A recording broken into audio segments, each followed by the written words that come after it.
Well, the use of deadly force, it's a tough action law enforcement are trained for and say should only be used when absolutely necessary.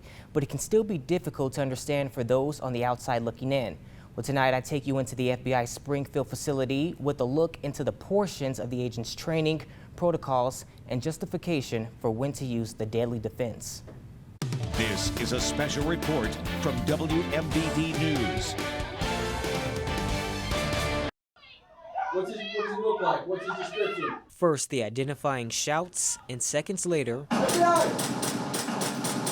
the fatal shots. You saw they were shooting people and they were shooting at you as well. Absolutely. Springfield FBI agents say deadly force situations are some of the most uncertain and unnerving scenarios where many times officers have to make life or death decisions in a flash. Nanoseconds, you have to decide when to utilize this policy. A situation can be deadly force, and a second later it can go to non-deadly force, and then it can go back to deadly force again. Ryan Beck is the Chief Division Counsel for the Springfield FBI office. He says agents use deadly force only when necessary and when there's a reasonable belief that the subject of such force poses an imminent danger of death or serious physical injury to an officer or to another person. It is what we are bound by, the Department of Justice deadly force policy. A policy Robert Bailey, senior team leader for the agency's SWAT team, says agents memorize and review before every operation. According to the FBI spokesperson, the Springfield FBI hasn't had a deadly force incident since May of 2016 with the Tracy Clint Pendleton standoff. Police say Pendleton shot a cop during a traffic stop near Champaign and fled, leading to a week-long manhunt ending in a fatal shootout in southern Illinois between Pendleton,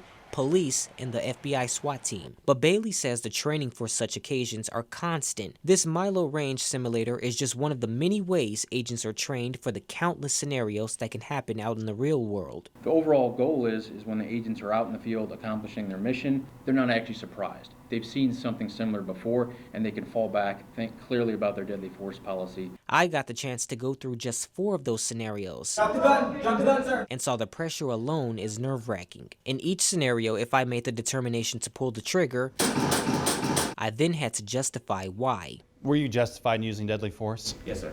And why is that? Because he was an immediate threat to me and to my partners with the intent of causing us death. Right. Beck says other factors to consider are risks to third parties. Is the subject fleeing to gain a tactical advantage? And does the subject have a weapon with the intent to use it? Agents say in these situations, the main goal is to eliminate threats and always preserve life, be it the suspects, third parties, or their own. If I'm the only officer or agent that's engaging with that person that's trying to end my life, by me terminating his threat saves my life.